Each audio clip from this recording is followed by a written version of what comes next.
SSLC ಪರೀಕ್ಷೆ 2ಕ್ಕಾಗಿ ಸಮಾಜ ವಿಜ್ಞಾನದಲ್ಲಿ ನಾನು ಫಸ್ಟ್ ಪಾರ್ಟಲ್ಲಿ 4 ಪಾಠದ ಪ್ರಶ್ನೋತ್ತರಗಳನ್ನು ಇಂಪಾರ್ಟೆಂಟಾಗಿ ಹಾಕಿದ್ದೀನಿ. ಸೊ ಇದು ಸೆಕೆಂಡ್ ಪಾರ್ಟಲ್ಲಿನೂ ಕೂಡ ಇದೆ. ಸೊ ಖಂಡಿತವಾಗಿ ನೋಡಿ, ಆ ಪಾರ್ಟಲ್ಲಿ ನೋಡಿದರೆ ನಿಮಗೆ 10-12 ಅಂಕಗಳು ಆರಾಮಾಗಿ ಸಿಗ್ತವೆ. ಸೊ ಈ ವಿಡಿಯೋದಲ್ಲಿ ಕೂಡ ನಾನು ಅಷ್ಟು ಮಾರ್ಕ್ಸ್ಗಳನ್ನು ಕವರ್ ಮಾಡ್ತೀನಿ ಅಂತ ಹೇಳ್ತಾ ವಿಡಿಯೋನ ಲೈಕ್, ನಿಮ್ಮ ಗೆಳೆಯರಿಗೊಂದು ಶೇರ್ ಹಾಗೂ ಫಸ್ಟ್ ಟೈಮ್ ವಾಚ್ ಮಾಡ್ತಿದ್ರೆ ಸಬ್ಸ್ಕ್ರೈಬ್ ಜೊತೆಗೆ ಬೆಲ್ ಐಕಾನನ್ನು ಒತ್ತಿ. ಇದರಿಂದ ಮುಂಬರ್ತಕ್ಕಂಥ ವೀಡಿಯೋಗಳ ನೋಟಿಫಿಕೇಷನನ್ನು ನೀವು ಫಸ್ಟಾಗಿ ಪಡಿತೀರಿ. ಸೊ ಶುರು ಮಾಡೋಣ ವಿಡಿಯೋ.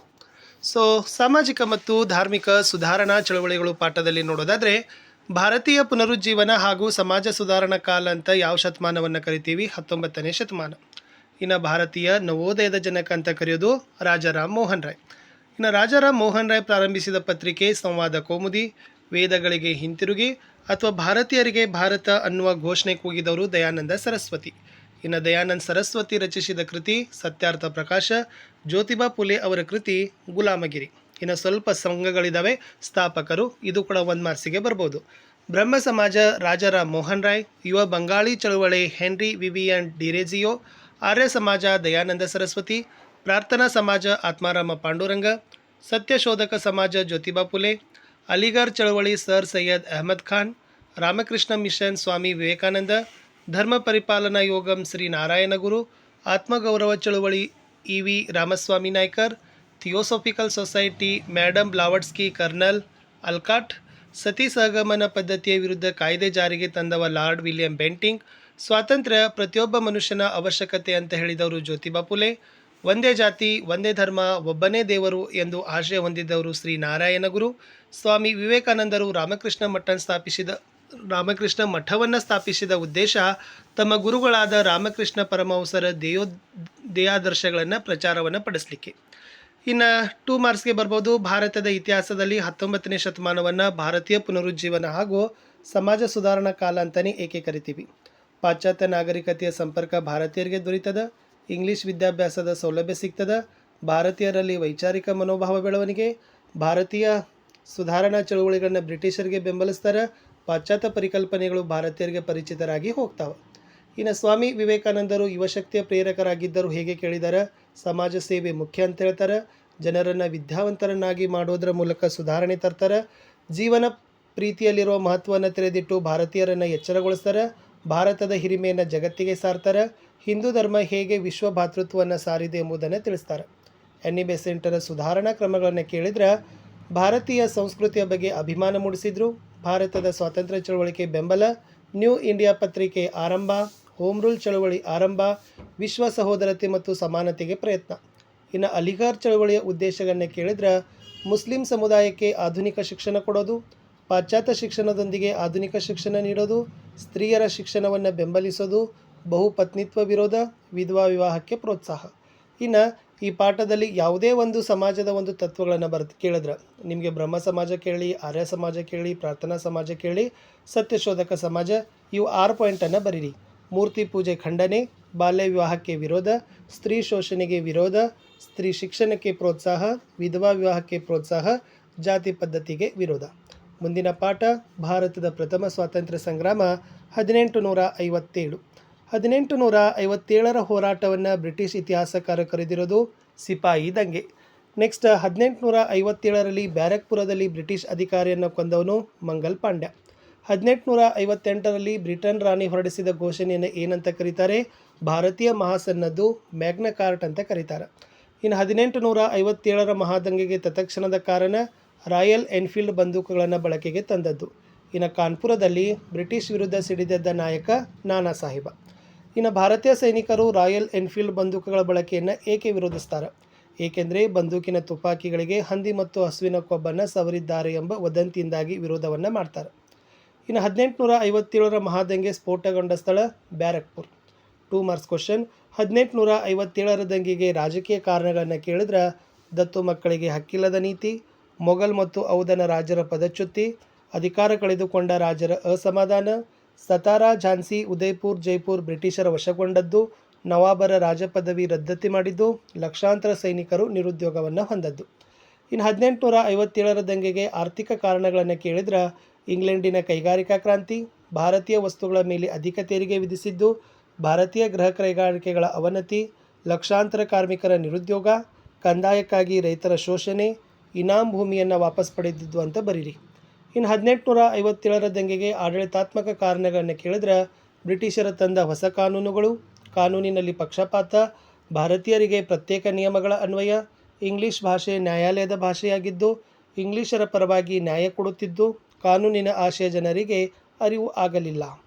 ಇನ್ನು ಬ್ರಿಟಿಷರ ಸೈನ್ಯದಲ್ಲಿದ್ದ ಭಾರತೀಯ ಸೈನಿಕರ ಸ್ಥಿತಿ ಚಿಂತಾಜನಕವಾಗಿತ್ತು ಸಮರ್ಥಿಸಿ ಅಂತ ಕೇಳಿದ್ರೆ ಭಾರತೀಯ ಸೈನಿಕರ ಶೋಚನೀಯ ಸ್ಥಿತಿ, ವೇತನ ಬಡ್ತಿಯಲ್ಲಿ ತಾರತಮ್ಯ, ಸಾಗರೋತ್ತರ ಸೇವೆಗೆ ಭಾರತೀಯ ಸೈನಿಕರ ನಿಯೋಜನೆ, ಬ್ರಿಟಿಷ್ ಸೈನಿಕರಿಗೆ ಹೆಚ್ಚಿನ ವೇತನ, ಕಡಿಮೆ ವೇತನ ಭತ್ಯೆ ಭಾರತೀಯ ಸಿಪಾಯಿಗಳಿಗೆ ಕೊಡ್ತಿದ್ರು. ಇನ್ನು 3 ಅಥವಾ 4 ಮಾರ್ಕ್ಸ್ಗೆ ನಿಮಗೆ 1857ರ ದಂಗೆಯ ಪರಿಣಾಮಗಳನ್ನು ಕೇಳ್ತಾರೆ. ಸೊ ಫಸ್ಟ್ ಬರೀಬೇಕು, ಈಸ್ಟ್ ಇಂಡಿಯಾ ಕಂಪನಿಗೆ ಆಡಳಿತ ಅಂತ್ಯ, ರಾಣಿಯ ನೇರ ಆಡಳಿತ ಆರಂಭ, ಸುಭದ್ರ ಸರ್ಕಾರದ ಭರವಸೆ, ಭಾರತೀಯ ವ್ಯವಹಾರ ಕಾರ್ಯದರ್ಶಿ ನೇಮಕ, ಸ್ವಾತಂತ್ರ್ಯ ಹೋರಾಟಕ್ಕೆ ದಿಕ್ಸೂಚಿ, ಧಾರ್ಮಿಕ ವಿಚಾರಗಳಲ್ಲಿ ಹಸ್ತಕ್ಷೇಪ ಮಾಡದಿರಲು ಭರವಸೆ, ಹೋರಾಟಕ್ಕೆ ಪರ್ಯಾಯ ಮಾರ್ಗದ ಅನ್ವೇಷಣೆ. ಇನ್ನು 1857ರ ದಂಗೆಯ ವಿಫಲತೆಗೆ ಕಾರಣಗಳನ್ನು ಕೇಳಿದ್ರೆ ದಂಗೆ ಇಡೀ ಭಾರತ ವ್ಯಾಪಿಸಿರಲಿಲ್ಲ, ಸೂಕ್ತ ನಾಯಕತ್ವದ ಕೊರತೆ, ಸೂಕ್ತ ಮಾರ್ಗದರ್ಶನದ ಕೊರತೆ, ಸೂಕ್ತ ಯೋಜನೆಯ ಕೊರತೆ, ಶಸ್ತ್ರಾಸ್ತ್ರಗಳ ಕೊರತೆ, ನಿರ್ದಿಷ್ಟ ಗುರಿ ಇಲ್ಲ, ದೇಶೀಯ ರಾಜರಿಂದ ಬ್ರಿಟಿಷರಿಗೆ ನಿಷ್ಠೆ, ಸೈನಿಕರು ಜನರ ವಿಶ್ವಾಸವನ್ನು ಕಳೆದುಕೊಂಡರು. ಸ್ವಾತಂತ್ರ್ಯ ಹೋರಾಟದ ಪಾಠ. ಭಾರತೀಯ ರಾಷ್ಟ್ರೀಯ ಕಾಂಗ್ರೆಸ್ ಸ್ಥಾಪನೆಯ ವರ್ಷ 1885. ಸಂಪತ್ತಿನ ಸೋರುವಿಕೆ ಸಿದ್ಧಾಂತ ತಿಳಿಸಿದವ ದಾದಾಬಾಯಿ ನವರೋಜಿ. ಸ್ವರಾಜ್ಯ ನನ್ನ ಜನ್ಮಸಿದ್ಧ ಹಕ್ಕು ಎಂದು ಘೋಷಿಸಿದವರು ಬಾಲಗಂಗಾಧರ್ ತಿಲಕ. ಮುಸ್ಲಿಮರಿಗಾಗಿ ಪ್ರತ್ಯೇಕ ರಾಷ್ಟ್ರದ ಬೇಡಿಕೆ ಮಂಡಿಸಿದವನು ಮೊಹಮ್ಮದ್ ಅಲಿ ಜಿನ್ನಾ.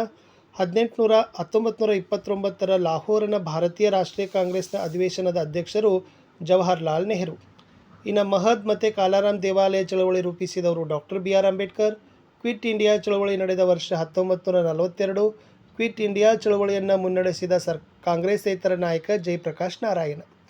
ಇನ್ನು ಅಲಿ ಸಹೋದರರು ನಡೆಸಿದ ಚಳವಳಿ ಖಿಲಾಫತ್ ಚಳವಳಿ. 1905ರಲ್ಲಿ ಬಂಗಾಳವನ್ನು ವಿಭಜಿಸಲು ಕಾರಣ ಬಂಗಾಳ ಬ್ರಿಟಿಷ್ ವಿರೋಧಿ ಭಾವನೆ ಮತ್ತು ಚಟುವಟಿಕೆಗಳ ಕೇಂದ್ರವಾಗಿತ್ತು. ಬಾಲಗಂಗಾಧರ್ ತಿಲಕರು ಆರಂಭಿಸಿದ ಪತ್ರಿಕೆ ಮರಾಠ ಕೇಸರಿ. ಭಾರತೀಯ ರಾಷ್ಟ್ರೀಯ ಕಾಂಗ್ರೆಸ್ನ ಸ್ಥಾಪಕ A.O. ಹ್ಯೂಮ್. ಭಾರತೀಯ ರಾಷ್ಟ್ರೀಯ ಕಾಂಗ್ರೆಸ್ ಹರಿಪುರ ಅಧಿವೇಶನದ ಅಧ್ಯಕ್ಷರು ಸುಭಾಷ್ ಚಂದ್ರ ಬೋಸ. ತೀವ್ರವಾದಿಗಳು ಮಂದಗಾಮಿಗಳನ್ನು ರಾಜಕೀಯ ಭಿಕ್ಷುಕರು ಅಂತ ಕರೆಯಲು ಕಾರಣ, ಸೊ ಮಂದಗಾಮಿಗಳು ಮೃದು ಧೋರಣೆಯನ್ನು ಹೊಂದಿರೋದ್ರಿಂದ ಸೊ ತೀವ್ರವಾದಿಗಳು ಮಂದಗಾಮಿಗಳನ್ನು ರಾಜಕೀಯ ಭಿಕ್ಷುಕರು ಅಂತಲೇ ಕರೀತಾರೆ. ಇನ್ನು 4 ಅಂಕಕ್ಕೆ ಪ್ರಶ್ನೆಗಳು ಮಂದಗಾಮಿಗಳ ಪಾತ್ರ ಅಂತ ಕೇಳ್ತಾರೆ. ಸೊ ಮಂದಗಾಮಿಗಳ ಪಾತ್ರದಲ್ಲಿ ಬರೀಬೇಕು, ಕಾಂಗ್ರೆಸ್ನ ಆರಂಭದ 20 ವರ್ಷಗಳ ಅವಧಿಯನ್ನು ಏನಂತಾರಪ್ಪ ಅಂದ್ರೆ ಮಂದಗಾಮಿಗಳ ಯುಗ ಅಂತಲೇ ಕರೀತಾರೆ. ಈ ದಾದಾಬಾಯಿ ನವರೋಜಿ, ರಾನಡೆ, ಬ್ಯಾನರ್ಜಿ, ಗೋಖಲೆ ಇವರು ಮಂದಗಾಮಿಗಳಲ್ಲಿ ಪ್ರಮುಖರಾಗಿರ್ತಕ್ಕಂಥ ಸ್ಥಾನವನ್ನು ಹೊಂದುತ್ತಾರೆ. ನೆಕ್ಸ್ಟ್ ಏನಪ್ಪ ಅಂತಂದ್ರೆ ಬ್ರಿಟಿಷರ ಆಳ್ವಿಕೆ ಮತ್ತು ನ್ಯಾಯಪರತೆಯಲ್ಲಿ ನಂಬಿಕೆ ಇಡ್ತಾರೆ. ಪ್ರಾರ್ಥನೆ ಮತ್ತು ಮನವಿಗಳ ಮೂಲಕ ಬೇಡಿಕೆ, ಜನರಿಗೆ ರಾಜಕೀಯ ಶಿಕ್ಷಣ ನೀಡುವ ಪ್ರಯತ್ನ ಮಾಡ್ತಾರೆ. ದೇಶದ ಕೈಗಾರಿಕೆಗಳ ಅಭಿವೃದ್ಧಿ, ಉತ್ತಮ ಶಿಕ್ಷಣ ಕೊಡುವ ಅಧ್ಯಯನಕ್ಕೆ ಒತ್ತಾಯ ಮಾಡ್ತಾರೆ. ನೆಕ್ಸ್ಟ್ ಸೈನಿಕ ವೆಚ್ಚ ಕಡಿಮೆ ಮಾಡೋದಕ್ಕೆ ಒತ್ತಾಯವನ್ನು ಮಾಡ್ತಾರೆ ಅನ್ನೋದನ್ನು ಬರೀರಿ. ಇನ್ನು ತೀವ್ರವಾದಿಗಳ ಪಾತ್ರ ಅಂತ ಕೇಳ್ತಾರೆ. ಸೊ ತೀವ್ರವಾದಿಗಳ ಪಾತ್ರದಲ್ಲಿ ನೀವೆಲ್ಲ ಏನು ಬರಿಬೇಕಪ್ಪ ಅಂತಂದ್ರೆ ಇಲ್ಲಿ ಬ್ರಿಟಿಷರ ವಿರುದ್ಧ ತೀವ್ರವಾದ ನಿಲುವುಗಳನ್ನು ಹೊಂದುತ್ತಾರೆ. ಬಂಗಾಳದ ವಿಭಜನೆಯ ವಿರೋಧ, ಸ್ವದೇಶಿ ಚಳವಳಿ ಭಾಗವಹಿಸ್ತಾರೆ. ಪತ್ರಿಕೆಗಳಲ್ಲಿ ಕ್ರಾಂತಿಕಾರಕ ವಿಚಾರಗಳನ್ನು ಬರೀತಾರೆ. ಧಾರ್ಮಿಕ ಆಚರಣೆಗಳ ಮೂಲಕ ಜನರನ್ನು ಸಂಘಟಿಸ್ತಾರೆ. ತೀವ್ರವಾದಿಗಳಲ್ಲಿ ಬಾಲಗಂಗಾಧರ್ ತಿಲಕರು ಅಗ್ರಗಣ್ಯ ಹೊಂದುತ್ತಾರೆ. ಸ್ವರಾಜ್ಯವೇ ನನ್ನ ಜನ್ಮಸಿದ್ಧ ಹಕ್ಕು ಅಂತನ್ನು ಘೋಷಿಸ್ತಾರೆ. ಕೇಸರಿ ಮರಾಠ ಪತ್ರಿಕೆ ಆರಂಭ ಮಾಡ್ತಾರೆ. ಜನಸಾಮಾನ್ಯರನ್ನು ರಾಷ್ಟ್ರೀಯ ಹೋರಾಟಕ್ಕೆ ಪ್ರೇರೇಪಿಸ್ತಾರೆ. ಇಲ್ಲಿ ತೀವ್ರವಾದಿಗಳಲ್ಲಿ ಬಾಲಗಂಗಾಧರ ತಿಲಕರ ಬಗ್ಗೆ ಕೇಳಿದ್ರು ಕೂಡ ಇವೇ ಪಾಯಿಂಟ್ಸ್ಗಳನ್ನು ಬರೀರಿ.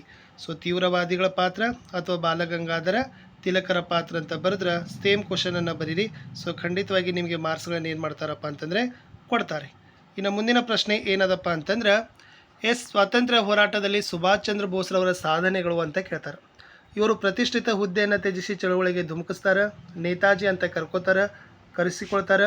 ವಿದೇಶದಲ್ಲಿದ್ದ ಭಾರತೀಯರ ಸಂಘಟನೆ, ಕಾಂಗ್ರೆಸ್ ಸಮಾಜವಾದಿ ಪಕ್ಷದ ಸ್ಥಾಪನೆ, ಫಾರ್ವರ್ಡ್ ಬ್ಲಾಕ್ ಪಕ್ಷ ಸ್ಥಾಪನೆ, ಜರ್ಮನಿಯಲ್ಲಿ ಭಾರತೀಯ ಯುದ್ಧ ಕೈದಿಗಳ ಸಂಘಟನೆ, INA ನಾಯಕತ್ವ, ದೆಹಲಿ ಚಲೋಗೆ ಕರೆ, ನನಗೆ ರಕ್ತ ಕೊಡಿ, ನಾನು ನಿಮಗೆ ಸ್ವಾತಂತ್ರ್ಯ ನೀಡಲು ಪ್ರಮಾಣಿಸುತ್ತೇನೆ ಅಂತ ಏನು ಮಾಡ್ತಾರೆ, ಕರೆ ಕೊಡ್ತಾರೆ.